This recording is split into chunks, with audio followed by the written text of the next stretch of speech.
പിതൃപുത്ര പരിശുദ്ധാത്മാവായ ത്രിയേക ദൈവത്തിന് സ്തുതി. നാം എല്ലാവരുടെ മേലും അവിടുത്തെ കരുണയും മനസ്സലിവും അനുഗ്രഹങ്ങളും ഉണ്ടായിരിക്കുമാറാകട്ടെ. ആമേൻ. ദൈവം നമ്മുടെ വിരോധിയും ദൈവം നമ്മുടെ ശത്രുവും ദൈവം പാപങ്ങളുടെ പട്ടിക സൂക്ഷിക്കുന്നവനും ദൈവം അതൊക്കെ വെച്ച് നമ്മളെ പിടിക്കാനിരിക്കുന്നവനും ഒക്കെ ആണെന്നുള്ളൊരു ധാരണ നമ്മുടെ മനസ്സിലുണ്ട്. മനസ്സിന്റെ ആ ധാരണ മാറ്റി ദൈവത്തെക്കുറിച്ചുള്ള ശരിയായ ധാരണ വരുന്നതാണ് മാനസാന്തരം എന്ന് പറഞ്ഞാൽ. അല്ലാതെ മാനസാന്തരപ്പെടുന്നവരെ യേശുക്രിസ്തു സ്വീകരിക്കും എന്ന് പറയുന്നത് റോങ് ആണ്. യേശുക്രിസ്തു നിങ്ങളെ സ്വീകരിച്ചിരിക്കുന്നു. നിങ്ങളായിരിക്കുന്ന വിധത്തിൽ കർത്താവ് നിങ്ങളെ സ്വീകരിച്ചിരിക്കുന്നു. That is gospel, that is good news, glad tidings. അതുകൊണ്ട് ആ ഒരു കാര്യത്തിൽ കൃത്യമായ ബോധ്യം നിങ്ങൾക്കുണ്ടായിരിക്കണം. സുവിശേഷം എന്നാൽ അതാണ്, കർത്താവ് നിങ്ങളെ സ്വീകരിച്ചിരിക്കുന്നു. അല്ലാതെ നിങ്ങൾ മാനസാന്തരപ്പെടുമ്പോൾ നിങ്ങളെ സ്വീകരിക്കാനിരിക്കുന്ന, അല്ലെങ്കിൽ നിങ്ങളെ സ്വീകരിക്കാൻ വേണ്ടി നിങ്ങൾ മാനസാന്തരപ്പെടാൻ കാത്തിരിക്കുന്ന ഒരു ദൈവമല്ല. നിങ്ങളെ അവൻ തിരഞ്ഞെടുത്തിരിക്കുന്നു, നിങ്ങളെ അവൻ ദത്തെടുത്തിരിക്കുന്നു, നിങ്ങളെ അവൻ സ്വന്തമാക്കിയിരിക്കുന്നു. You belong to him. അതെപ്പോഴാണ് ദൈവം നിങ്ങളെ സ്നേഹിച്ചതെന്നറിയാമോ? നമ്മൾ ശത്രുക്കളായിരിക്കുമ്പോൾ തന്നെ. നമ്മൾ മാനസാന്തരപ്പെട്ടപ്പോഴൊന്നും, ശത്രുക്കളായിരിക്കുമ്പോൾ തന്നെ. മാനസാന്തരപ്പെട്ടതിന് ശേഷം പൗലോസ് അത് മനസ്സിലാക്കുകയാണ്, ഞാൻ മാനസാന്തരപ്പെടാൻ കർത്താവ് കാത്തിരുന്നില്ല. അപ്പൊ അതുകൊണ്ട് ഇന്ന് ലോകത്തുള്ള എല്ലാ മനുഷ്യരെയും കർത്താവ് സ്വീകരിച്ചിരിക്കുന്നു, എല്ലാ മനുഷ്യരെയും കർത്താവ് സ്നേഹിച്ചിരിക്കുന്നു, എല്ലാ മനുഷ്യരെയും കർത്താവ് ആശ്ലേഷിച്ചിരിക്കുന്നു. അതിൽ ചുരുക്കം ആളുകൾ മാത്രമാണ് ആ സ്നേഹത്തെ തിരിച്ചറിയുന്നത്. ആ സ്നേഹത്തെ തിരിച്ചറിയുന്ന കാര്യമാണ് മാനസാന്തരം എന്ന് പറയുന്നത്. മാനസാന്തരം ഒരിക്കലും രക്ഷിക്കപ്പെടാനോ രക്ഷപ്പെടാനോ കർത്താവിന്റെ മുമ്പിൽ യോഗ്യരാകാനോ കർത്താവിനാൽ സ്വീകാര്യരാകാനോ ഒന്നുമല്ല. നിങ്ങൾ കൊരിന്ത്യലേഖനം 13 അധ്യായം വായിക്കണം. 1-ാമത്തെ ലേഖനം, 1 Corinthians chapter 13. അതിനകത്ത് സ്നേഹത്തിന്റെ വിശേഷണങ്ങൾ പറയുന്നുണ്ട്. അതിനകത്ത് ഒന്നുണ്ട്, സ്നേഹം ഒരു നാളും ഉതിർന്നു പോവുകയില്ല.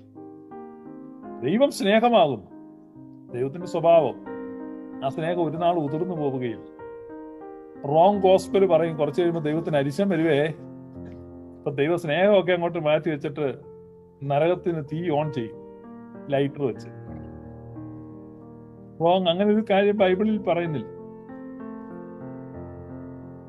സ്നേഹം ദോഷം കണക്കിടുന്നില്ല. അങ്ങനെ ഒരു വാക്യമുണ്ട്, നിങ്ങൾ വായിച്ചു നോക്കും. Love never keeps an account of wrongs. നമ്മുടെ ഹൃദയത്തിലിരിക്കുന്ന ദൈവത്തിന്റെ ചിന്ത എന്താ ദൈവത്തെ കുറിച്ച്? നമ്മുടെ ദോഷങ്ങള്, നമ്മുടെ പ്രവൃത്തി ദോഷങ്ങള്, നമ്മുടെ ചെറിയ ചെറിയ തെറ്റുകള്, കുറ്റങ്ങള്, പാപങ്ങള്, ബലഹീനതകള്, ലംഘനങ്ങള്, അകൃത്യങ്ങള്, ഇതെല്ലാം ഒരു ചെറിയ ഡയറിക്കകത്ത് ദൈവം എഴുതി വെച്ചിട്ട് ഇങ്ങനെ പിടിച്ചുകൊണ്ടിരിക്കുക. പക്ഷെ യഥാർത്ഥം എന്താണ്? Love never keeps any account of wrongs. ഇനി നിങ്ങൾ വിശ്വസിക്കുന്ന ദൈവം ലവാണ്. God is love. എന്റെ ദൈവം സ്നേഹമാണ്. ആ ദൈവം ഒരു റോങ്സും റെക്കോർഡ് ചെയ്യുന്നില്ല.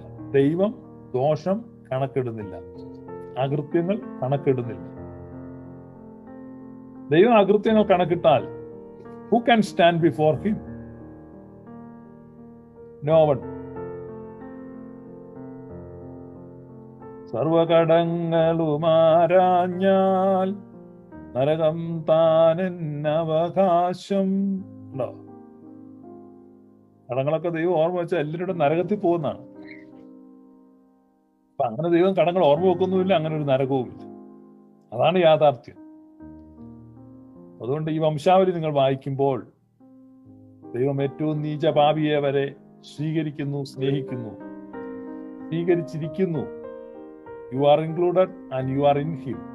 അതാണ് ഈ സത്വർത്തമാനം നമ്മൾ കേൾക്കുന്നത്.